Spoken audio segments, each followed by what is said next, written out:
In this video, what I want to do is I want to run down the things that you need to pay attention to if you have a repossession on your credit reports, because this can help you get that information removed regardless if you had the repo or not. Regardless if you had the repo or not, it does not matter. It becomes an issue with the way that they're reporting the data. The credit reporting agencies, TransUnion, Equifax, Experian, they are data reporters. They are data reporters, so if any of the information is inaccurate, it must immediately be fixed, and they do get that window of 30 to 45 days, but it must be either corrected or it must be taken off of your credit reports. Now, under the Fair Credit Reporting Act, subsection 1681S-2 governs that all companies have a responsibility to report accurate information and complete to each of the major credit reporting agencies. These are banks, auto lenders, credit card companies, even debt collectors. It must be correctly reported, or that information must be removed, or it must be corrected. Now, some of the things that I've found in my years of dealing with automobile repos for clients when we were disputing it, and also dealing with them when they were getting sued by debt collectors who had purchased their debt, is that there were issues with the date of the repossession.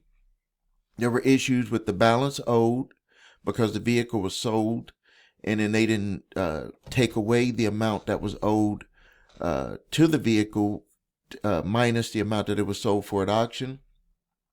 The past due amount was inaccurate because they were just blowing up with interest and fees and all of this stuff, and it didn't reconcile with what they claimed that the individual owed on paper. When it comes to dealing with the lender, was it a voluntary or involuntary surrender? The amount that they received from the sale of the vehicle, the deficiency balance, the current status of the loan, how is it showing on your credit reports, and the date of the first delinquency. That's very important because that can go towards statute of limitations. So now, when you're doing disputes with the bureaus, they have a duty. TransUnion, Equifax, Experian, they have a duty to send the information that you dispute to the furnisher. Now, not all of the information shows up on the credit reports, but the information that is showing on the credit report, they have a duty to do an investigation and say that either it's going to be corrected or the information needs to be removed. The biggest problem that comes about with this is that it can be a lot of back and forth work to get this done. They can send it back, and for a fact from a document that they maybe sent you from the sale of your vehicle at auction, or the vehicle that you used to have at auction, and minus the amount that they that they claim that you owed on your credit reports, and the information could be 100% inaccurate. You send it in to them, you send it to the furnisher, and no one does nothing about it. It just sits there, and the bureau say, "Oh, it came back verified," and that gets people all upset. And I'm just here to tell you that they're getting literally millions of documents every month, and it's going to take some work. So don't give up. They want you to give up. You always have a right to do this. Don't let anyone fool you. The way that we do it at the credit repair shop, we're going to send it to that furnisher, that lender, or that debt collector, and we're going to also send it to the bureaus, because you want to make sure that you go at them from both sides so you can get the quickest result. Now, let's go over some of the common reporting violations that I've seen with our clients. Is they report a balance after the deficiency was waived. We saw this a lot with Santander when they had actually had the lawsuit go through, and they had waived the deficiency balances on individuals' vehicles, but it was still being reported that these individuals had these deficiency balances, or they sold it to a debt collector and they had a deficiency balance and it was no deficiency balance.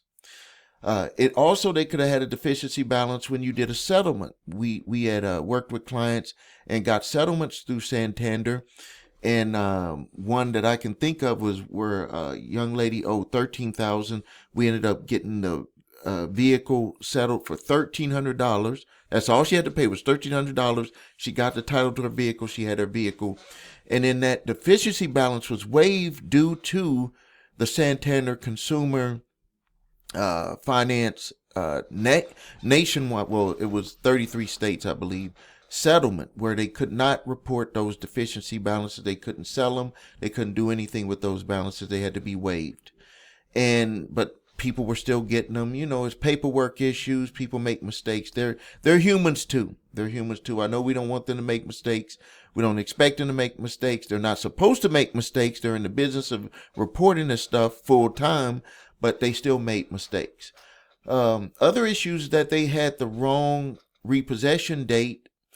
That's very important because number one, when they had the first late payment date is when the statute of limitations start to clock starts to tick, and then the repossession date has to go towards anything that they've placed on your credit reports, because remember, everything is about the data. Failing to credit the amount obtained from the vehicle sale. I've seen this happen where the credit unions, they'll put the vehicles out for sale in their parking lot. They won't go to auctions, and sometimes they can get close to the amount or even more, depending on who they're selling the vehicle to, than what was owed. So you got to always make sure that they give you that paperwork so you can know. Inconsistent payment history.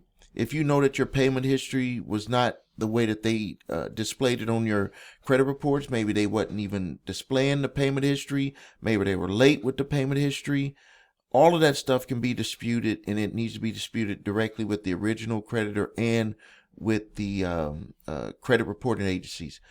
Also, failing to mark that the account is in dispute. This is something that's very important. Whenever you're disputing an account information, whatever you're disputing with the credit bureaus are required to put that it's in dispute. But also, if you dispute it directly with the lender, they're supposed to mark down that it is being disputed.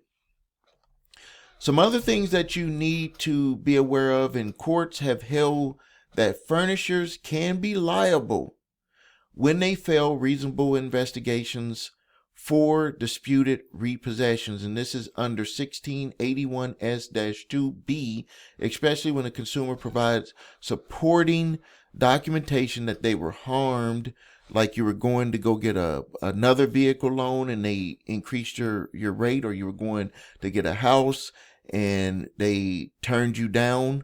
You will be able to get damages if you can prove that you were not able to move forward because of your credit. So now let's talk about a simple letter that you can put together to be able to dispute it with simple language. Here's something that you can use.